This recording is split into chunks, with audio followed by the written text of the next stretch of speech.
Imagine this. The sun is setting on the horizon, painting the sky in shades of orange and red. You've been driving through the Sahara Desert for hours. Your GPS died 3 hours ago. Your phone has no signal. And then your car breaks down. You're stranded, alone, in one of the most unforgiving places on Earth. And night is coming. Welcome back to Human versus Survival. Today we're exploring one of the most terrifying scenarios imaginable. What actually happens when you're lost in the Sahara Desert for an entire night? Most of us have never experienced true isolation. We've never felt the kind of fear that comes when you realize that help isn't coming, that nobody knows exactly where you are, and that the environment around you is actively trying to kill you. The Sahara isn't just hot and sandy. It's a place where temperatures can swing from 120 degrees Fahrenheit during the day to below freezing at night. It's a place where dehydration can kill you in hours, where disorientation becomes your worst enemy, and where one wrong decision can be the last decision you ever make. Let's start with the first hour after your car breaks down. Your initial instinct is panic. Your heart is racing. You're thinking about all the worst-case scenarios. But here's what actually happens in your body during those first moments. Adrenaline floods your system. Your pupils dilate. Your breathing becomes shallow. This is your fight-or-flight response kicking in. And while it can help you in short bursts, it's actually working against you right now. Because panic clouds judgment. And in the desert, clear thinking is survival. The first thing you need to do is assess your situation rationally. You have a broken-down vehicle. That vehicle is your shelter. That vehicle is your best friend right now. You're going to stay with it. This is crucial. Search and rescue teams will look for your car. They won't find you if you've wandered off into the dunes. But staying in the car means something else, too. You're going to experience the temperature drop that's about to happen. As the sun dips below the horizon, something remarkable occurs in the desert. The temperature begins to plummet, and it happens faster than you'd ever expect. Within 2 hours of sunset, you're looking at a 40 to 50 degree temperature drop. You went from potentially lethal heat to genuine cold. Your body is now experiencing thermal shock. You're sweating from the anxiety and the residual heat, but your sweat is evaporating rapidly in the dry desert air. This actually cools your skin even more. You start to shiver. Your muscles contract to generate heat, and you realize you're not prepared for this at all. Now here's where most people make a critical mistake. They try to stay active to stay warm.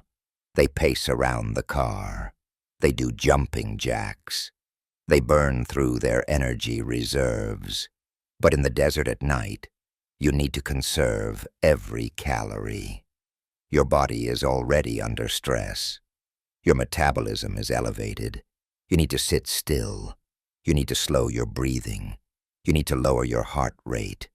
This is counterintuitive, but it's the difference between surviving the night and not. By midnight, you're dealing with something else entirely. The psychological weight of isolation. The desert at night is profoundly dark. There's no light pollution. There are no distant city lights. There's just you and an endless blanket of stars and absolute blackness. And your mind starts playing tricks on you. You hear sounds that aren't there. You see shadows moving in your peripheral vision. This is called sensory deprivation, and it's a real phenomenon.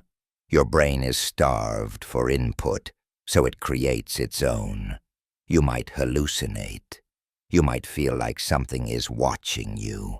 You might convince yourself that the sounds you're hearing are predators. But here's the reality.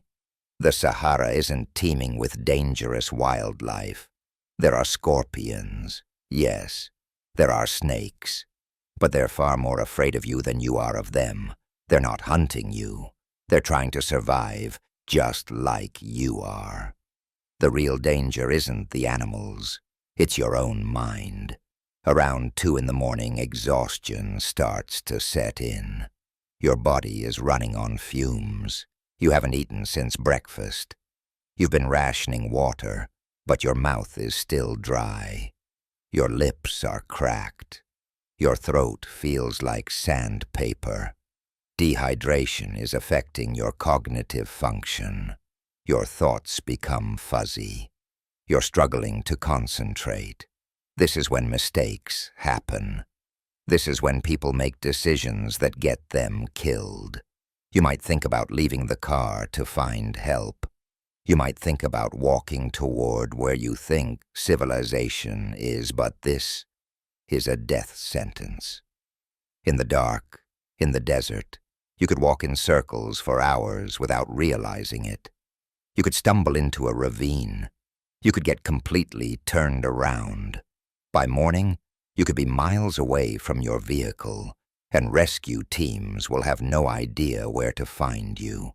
So you stay in the car. You keep the doors locked. You ration whatever water you have left. You sit in the darkness and you wait. And then around 4 in the morning, something shifts.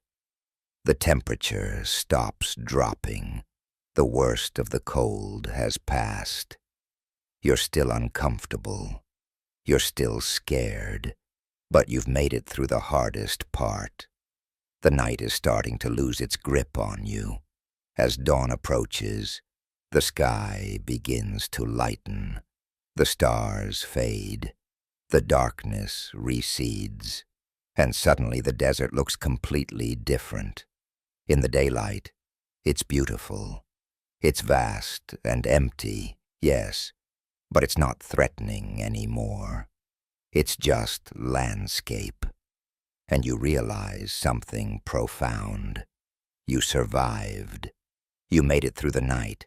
By sunrise, you're exhausted but alive.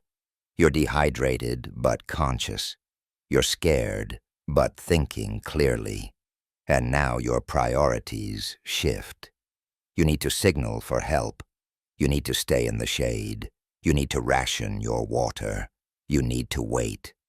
And if you've done everything right, if you've stayed with your vehicle, if you've kept your head, rescue will find you. It might take hours. It might take days. But you'll be found. The Sahara Desert is one of the most brutal environments on Earth. But spending a night lost in it isn't necessarily a death sentence. It's a test of your mental fortitude.